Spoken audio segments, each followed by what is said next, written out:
गुरुवार सकाल 9:05 समय सरसरा स्थित पीएम श्री बाबा बद्रीनाथ नोडाल उच्च विद्यालय खेल पड़िया वार्षिक क्रीड़ा उत्सव उद्घाटित हो जाइछि।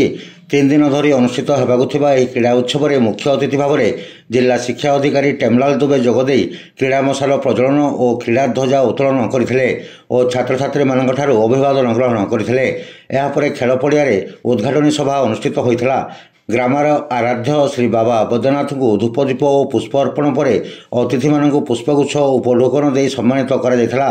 उद्घाटनी सभा सम्मानित अतिथि भाव में शारीरिक शिक्षा परिदर्शक आनंद कुमार बेहेरा, विद्यालय पंचशखा सेतु और परिचालना कमिटर सभापति, सरसरा ग्राम पंचायत सरपंच श्री हरिनायक प्रमुख जोगदे। सभा जिला शिक्षा अधिकारी श्री दुबे क्रीड़ार महत्व विषय आलोचना करने सहित एक उपयुक्त क्रीड़ाविद होगा छात्र छात्री मानक आह्वान देते। कार्यक्रम को विद्यालय विज्ञान शिक्षक प्रभु दत्त बेहेरा परिचालना करते।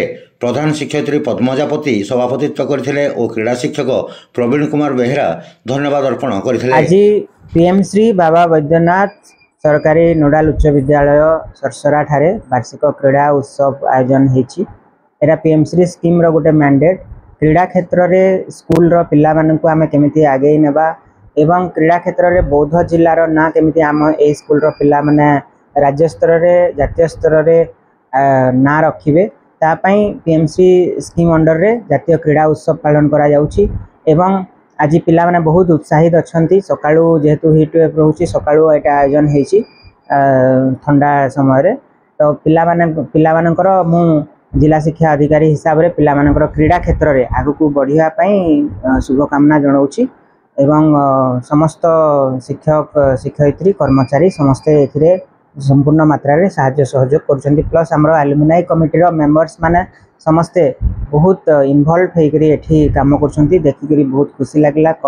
एसएमसी रो सभ्य सभ्या मध्ये अछन्ती तो समस्तंकर सहयोग रे आम देशर भविष्यत आमर कुनी कुनी छात्र छात्री माने जेमिति आगामी दिन रे गोटे भल क्रीड़ाविद हिसाब रे बाहरंतु। सरसरा होची आमर बौद्ध जिल्लार गोटे बड़ गाँ तो यही गाँव आगामी दिन में भल क्रीड़ाविद बाहरंतु या आमर लक्ष्य रही।